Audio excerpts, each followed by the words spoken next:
Are you looking for some ideas or inspiration for your Juwel 240? Are you considering getting a Juwel 240 and looking for some ideas for how you're going to escape that tank?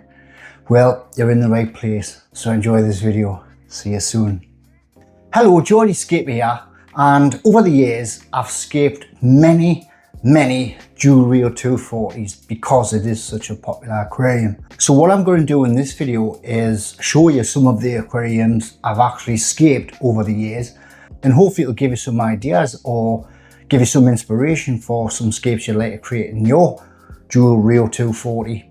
Before I go on, I just want to mention the filtration.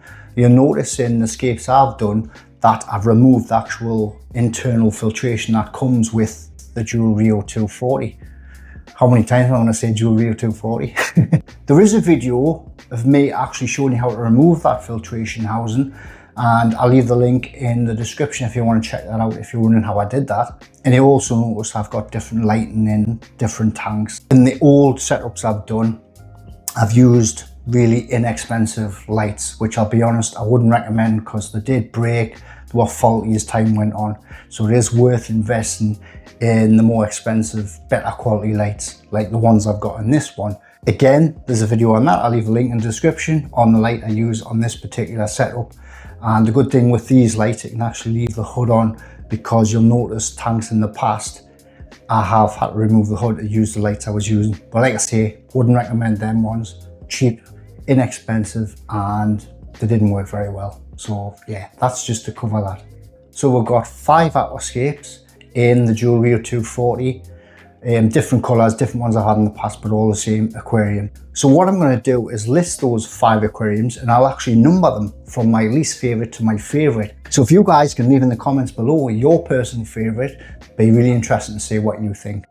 So without further ado, let's get stuck in, starting with number 5. So number 5 was inspired by a Lake Malawi scape. So using rock only with the sand to try and create the right environment for the Malawi cichlids I went for, which were a species of Mbuna, whichever you want to call it. So they're the smallest species of the African cichlids, Lake Malawi cichlids, Mbuna. So the scape was okay. I used certain principles from Iwagumi rock style aquascapes, which you know I love if you watch this channel regular. But I missed the plants, to be honest. And the fish were gorgeous. The sea with the colours, it's the nearest thing you're going to get to marine fish, which I do agree they were gorgeous, but they're all very aggressive. So it wasn't the most calming tank. And at the time it was in my living room, so you couldn't just relax and watch this tank.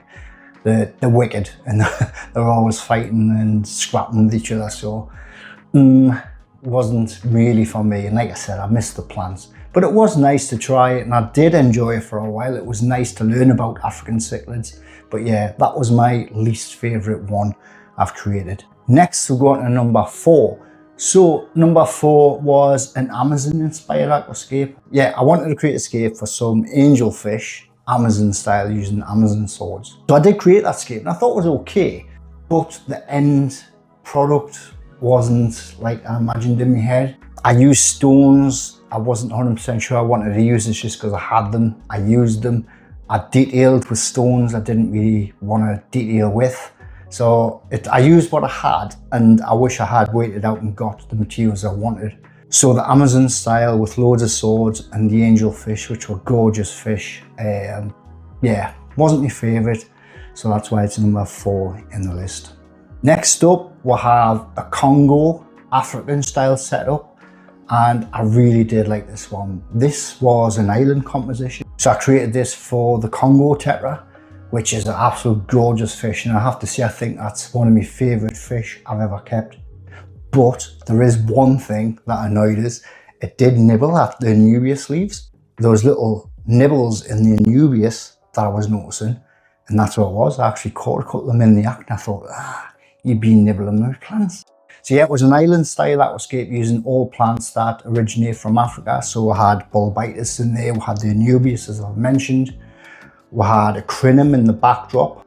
I did use Moch, which I don't think originated in Africa, but still the majority were African plants with a nice island style aquascape, which was a joy to keep, a joy to have, and I loved that setup. It was really nice, apart from the little plant eating Congos. But It might have just been mine because I don't think they're known as plant eaters, but mine did. Let me know in the comments below if you've kept Congo tetras and did you notice them nibbling on your Nubius plants or any of your plants? Just curious, let us know in the comments. Number 2 on the list is actually this one. So this is the first high-tech aquascape I've actually done in a dual Rio 240. And I say high-tech because this one's actually been injected with CO2 and the lights are a bit more high intensity, but that's a high-tech. Bit more high intensity with the lighting and injecting CO2. What that did, it gave me more options of plants, so I could have more colours like the reds. You can't really see much because I had to trim it the other day, but there is some reds popping around. We've got the Ludwigia Super Red, we've got the nice red Nymphia Lotus there, and the plant growth in this one is crazy. It just went crazy. But I've got some gorgeous fish in here. I've got the dwarf neon rainbows, which are stunning fish. I've wanted those for a while, and yeah, I love those. And I'm actually going to use them the next scape I've got planned in here. I'm not sure when, but I've got something really exciting planned for this one, and I will be using the dwarf neon rainbows in that one. So watch out for that in a future video. We've got the Rio Nene angelfish. There's 2 in here. They seem to be doing okay. So number 1 on my list, this is a scape that I'm probably most known for on social media, on Instagram and stuff. It got excellent feedback. People were amazed that it was low tech, which was flattering for me. But my personal favourite was just a general community tank with my favourite tetra fish. And like I say, it was low tech, so low levels of lighting. I did use the cheap lighting that was faulty, so I ended up buying them all the time because I couldn't afford better lights at the time. So that was the downside, but the actual scape itself and the tank was a joy to look after. I absolutely loved it, having it in my living room. It's probably the scape I've kept going longest as well. I'm forgetting how long for, but I kept it going for a long time and thoroughly enjoyed it. It was quite similar to this one, but it was low tech. So I used easier plants. There wasn't any reds in. So I had the trident fern. As a backdrop, I used Cryptocoraine balansae, so that eventually grew in and went over the surface, so it was a nice little simple backdrop. So it was a dual lining scape like this one, the path going through the middle. Livestock in there, I had a gorgeous community of my favourite tetras, gorgeous fish in there. And yeah, it was just a joy to have. I'm saying that's my number 1 because that's the one I kept going the longest. It's the one I used to sit back and enjoy because at the time it was the only scape I had, so I could really invest my time in that one. Yeah, I think that was a pretty special setup, and the one I've got the best feedback on. It's the best videos on my YouTube channel. On that, I've got a whole playlist dedicated to dual Rio 240 aquarium, so if you want to check that out, have a little binge on that, that would be great.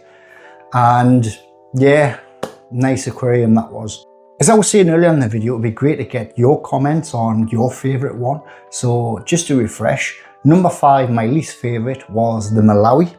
Number 4 was the Amazon inspired setup with the angelfish. Number 3 was the Congo, the African style with the Congo tetras. Number 2 was this one here. So this is a more high-tech dual island aquascape. And number 1 was a very similar setup, but that was low tech, no CO2 injection, dual line aquascape. So which one was your favorite? I'm really curious to know. So that's it guys. I hope you've enjoyed this video. I hope you've gotten some inspiration or some ideas for your aquariums at home, particularly the dual Rio 240. And if you like dual aquariums, I have got a setup coming up. It's in a dual Rio 180. And I'm going to create a whole scape in that, which will be low tech. So the setup in the dual Rio 180 will be coming soon. And if you enjoy that type of content with dual aquariums, please consider hitting that subscribe button. And if you enjoyed this video, please give it a big thumbs up. Helps me loads, really does, in the big old world of YouTube. So for now guys, thank you so much for watching. Till next video, see you later.